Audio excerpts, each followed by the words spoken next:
Hi, I'm Molly, and we're going to show you how you can have a nice modular sleeping platform in the back of a 2019 Toyota RAV4.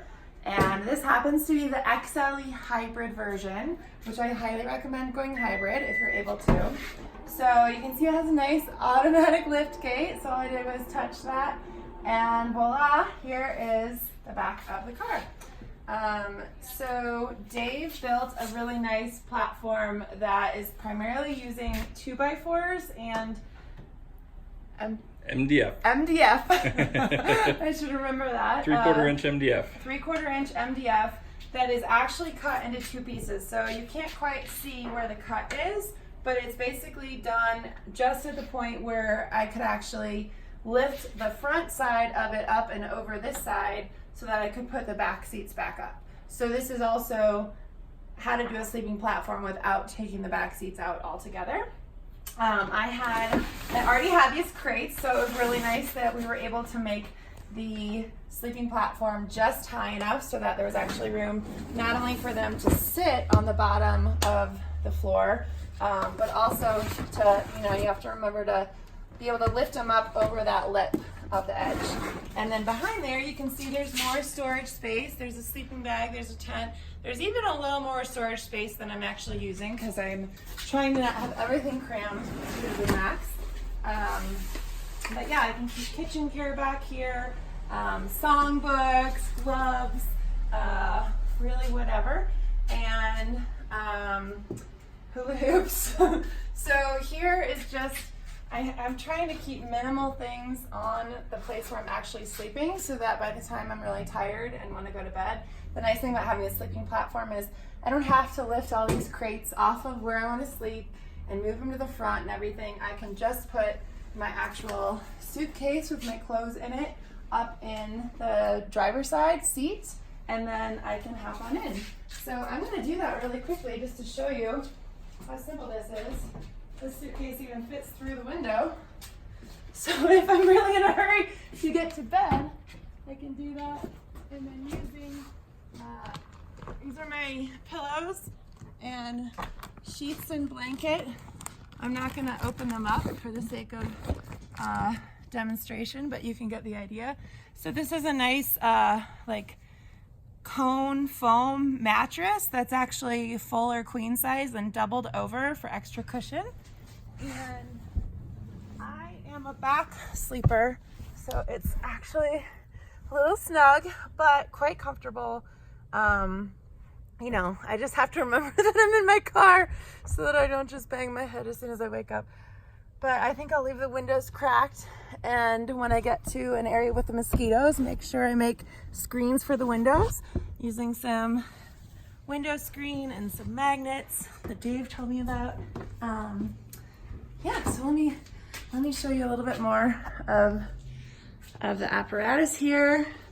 I'll show you in the side door. Dave, do you want to mention what you did here? This is genius, I think. Yeah, well, you just have to custom build kind of for every car and every configuration. So the seat is folded down. The back seat here is folded down underneath. And because of that, the headrest off. Yeah, I just made like a little Z configuration here. So this is all the support is coming down through this 2x4 section, but it's kind of just done in this way so that it doesn't slip or slide off or out of position. And that also makes sure that you kind of have maximum space to get to your stuff over here. You have maximum space getting your stuff over here. You don't have like a 2x4 covering up and preventing you from using all that space. Right, so the kinds of things that are in here, this is a little camping chair. This is just some extra warm gear. Another extra layer, because even though it's super hot right this moment, it gets cold at night. These, I was pretty excited to find these at Aldi for $4. These individual little, usually just for the dashboard window to keep the heat out of your car, but I'm actually going to use them all the way around on the inside of windows if I park this for a long period of time to keep the heat out, but also to give privacy at night. So yeah, you can also see here that if we hadn't built a sleeping platform and I had just put the seats down and slept on this back of the seat, this is as far as my head could have gone versus up here. So that actually gives me ample room to stretch my legs out. I'm 5'7", the platform is 5'8.5", so it works out great. And then in the front seat, I have a small little cooler at the feet, a cooler bag, my purse, and some things that I just want quick and easy access to. Books, highly recommend. Keeping things easy access, toiletries, and that's about it. Anything else to mention, Dave? No, I would just say, you know, any of these projects is custom, so we spent a lot of time, and a lot of our time was spent kind of putting 2x4s in place to kind of hold and see how that height's going to work and make sure the box is going to fit. And I would crawl in and lay down, make sure I could fit. Right, so that, you know, kind of dry fit everything before you go screwing everything together. Yeah. Or gluing it together or whatever. Because that'll save you time and money in the long run. And Dave, you've done this before, which is partly why you were the right man for the job. Yeah, I built one into my own car and basically lived out of it on a road trip for about 3.5 months. What's your car? What model? I have a 06 4Runner. And on mine, I took a lot more time than we had today, but I built drawers that you can slide in and out that were custom built. So it was the same thing. Everything's custom built. You really have to dry fit it, make sure supports are in good places and everything's going to work out for exactly what your setup's going to be. And you'll find out while you're on the road. Right.